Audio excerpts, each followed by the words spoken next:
La victoire des républicains va se jouer notamment autour de ce qu'on appelle la crise du 16 mai 1877. Un événement qui est un petit peu oublié aujourd'hui, mais qui est extrêmement célèbre pendant toute la Troisième République, parce qu'on a vu, à juste titre, l'événement vraiment fondateur de ce qu'on appelle la République des républicains. Une véritable république dominée par de véritables républicains, et non plus, comme Patrice de MacMahon, des hommes politiques qui, en fait, attendent une restauration monarchique. Comme on l'a vu avec les lois constitutionnelles de 1875, le président a des pouvoirs assez limités, si ce n'est celui de pouvoir dissoudre la Chambre des députés. Lors des élections de 1876, les républicains ont enregistré des résultats très favorables et ont obtenu la majorité à la Chambre des députés.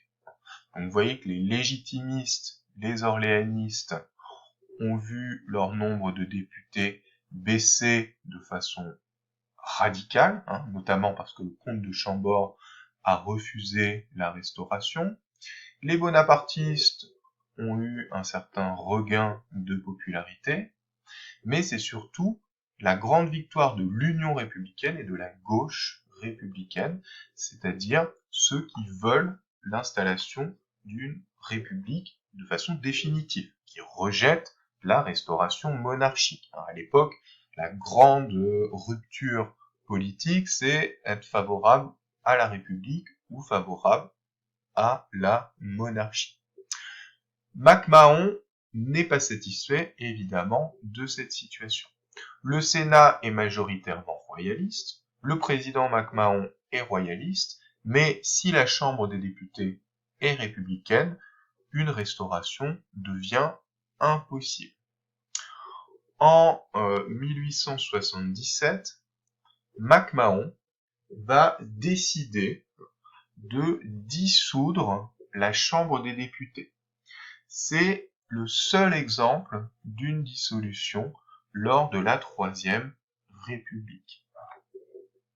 Son objectif, c'est le principe d'une dissolution, c'est d'organiser de nouvelles élections et, à travers ces élections, obtenir une nouvelle majorité royaliste. Il veut en fait casser l'influence des républicains. Les républicains interprètent ça, à raison, comme un coup de force et vont rentrer en campagne pour que l'élection de 1877 leur soit à nouveau favorable. C'est notamment l'action de Léon Gambetta qui va multiplier les discours et qui va organiser cette campagne contre MacMahon. Vous voyez dans cette caricature MacMahon avec une fleur de lys au-dessus de la tête pour représenter sa politique en faveur d'une restauration monarchique. MacMahon qui va être foudroyé par la République, représentée par le bonnet phrygien, et Léon Gambetta qui sort de sa boîte comme un zébulon et qui dit la phrase la plus célèbre de cette crise du 16 mai, se soumettre ou se démettre. Léon Gambetta dit lors de la campagne, à la suite des élections, si les républicains sont vainqueurs, MacMahon devra se soumettre ou se démettre, c'est-à-dire il devra accepter la nouvelle situation ou il devra démissionner. Les élections vont donner une grande victoire aux républicains. Vous voyez en rouge ce bloc de l'Union républicaine contre MacMahon. Les orléanistes légitimistes sont en grande partie écrasé lors de cette nouvelle élection. En 1877, la Chambre des députés est donc républicaine. Le Sénat va également être conquis par les républicains en 1879 et à ce moment-là, McMahon décide de démissionner. Donc, il reconnaît qu'il n'a plus aucune chance d'organiser cette fameuse restauration monarchique. À sa place est élu le républicain Jules Grévy à la présidence de la République. En 1879, si l'on reprend les institutions, elles sont devenues toutes véritablement républicaines.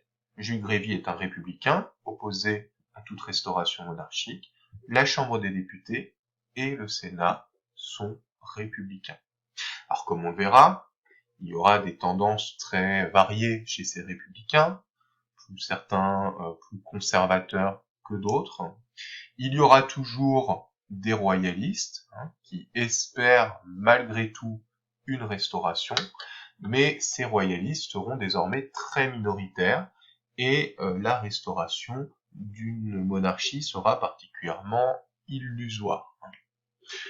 Jules Grévy va aussi imposer une nouvelle vision de la figure du président de la République et il va considérer que le président ne doit pas dissoudre la Chambre des députés. Il va en quelque sorte renoncer à son droit de dissolution. Et tous ses successeurs vont suivre en fait son modèle, c'est-à-dire celui d'un président particulièrement effacé, au pouvoir particulièrement secondaire, un président qui a d'abord un rôle de représentation et qui intervient de façon très limitée dans la vie politique. Donc à partir de l'arrivée au pouvoir de Jules Grévy, les institutions de la Troisième République se fixent telles qu'elles vont fonctionner jusqu'en 1940, autour donc d'une Chambre des députés particulièrement puissante, d'un gouvernement qui peut être renversé parce qu'il est responsable, et autour d'un président de la République au pouvoir très limité. En 1880, le 14 juillet devient la fête nationale de la République et on fête donc le premier grand 14 juillet en 1880. C'est pour ça que cette date de 1880 est aussi parfois retenue comme symbole de la victoire des républicains. Et sur cet estampe, vous voyez tout un ensemble de références à la République, à la Révolution française. Vous voyez en haut à droite la prise de la Bastille. L'image, c'est d'abord donc le défilé des troupes du 14 juillet, devant le président de la République et les différents députés, le drapeau tricolore qui est mis évidemment en avant, le blason RF pour République française et la fameuse allégorie de la République, Marianne, qui tient un drapeau français, qui tient également une épée pour montrer le pouvoir de justice et de police du gouvernement. Et cette Marianne est également coiffée par le bonnet phrygien, là aussi un symbole révolutionnaire. Donc, il a fallu presque 10 ans pour que la Troisième République soit une république de républicains, c'est-à-dire une république vraiment installée comme régime politique. 10 ans pour que la République soit vraiment installée en France.